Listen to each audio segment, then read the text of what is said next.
All right, George Karlaftis, here you are getting ready for another Super Bowl, which is something that you have been getting used to with your time in Kansas City. How different is this one compared to some of the other ones you've been a part of? We got a chance to do something truly special, so that's unique in and of itself. Obviously, the location, the setting, the circumstances, everything's different about every single one of them, so it's a lot of fun, and it's a chance to do something special here. I heard Travis Kelce on his podcast say, he was joking, saying, yeah, we talk about 3P all the time. Doesn't seem like you guys do at all.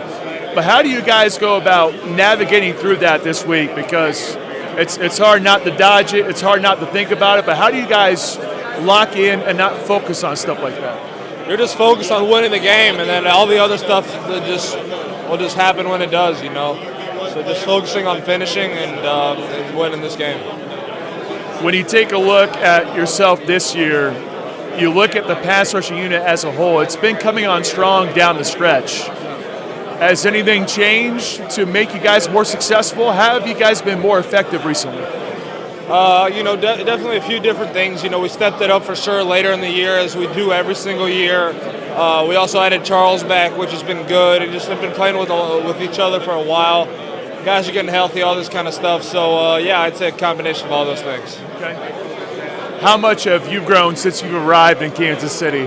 I think it's one of those things that look back when you were a freshman, everyone thought, all right, there's George, he's going to be a hard worker. And now here you are getting ready for another Super Bowl. So how much have you grown? What have you learned during your time in Kansas City?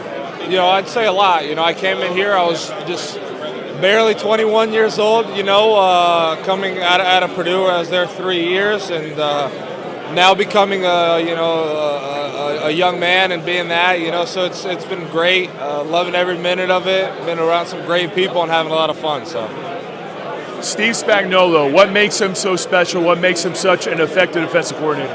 Well, you can't all the previous success that he's had at such a high level and in critical games and situations. Gardner's respect in and of itself. That forces you as a player to respect him just by itself.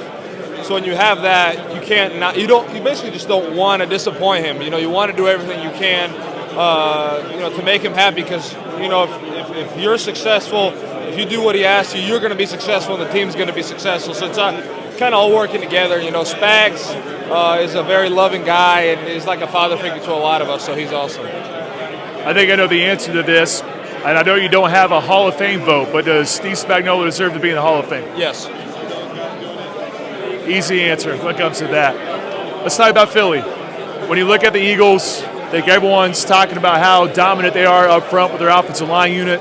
Obviously very talented. You have Saquon Barkley you got to worry about. Got to worry about Jalen Hurts, who's very capable as a quarterback. What really stands out about Philadelphia when you put on the tape? They're a physical unit. They got a great offensive line, a great quarterback, running back, obviously, receivers, tight ends. And there's a reason that they're in the Super Bowl at the end of the day. We have a lot of respect for them. They can do everything, running the ball, throwing the ball. I mainly watch the offense, so that's all I'll speak on. But, yeah, they're a great team. In your position, yes, you're known for rushing the quarterback and getting after him, but how do you go about negating Saquon Barkley in the rushing attack? As a defensive lineman, you have to earn the right to rush the passer. So it's about stopping the run first and then worry about rushing the passer.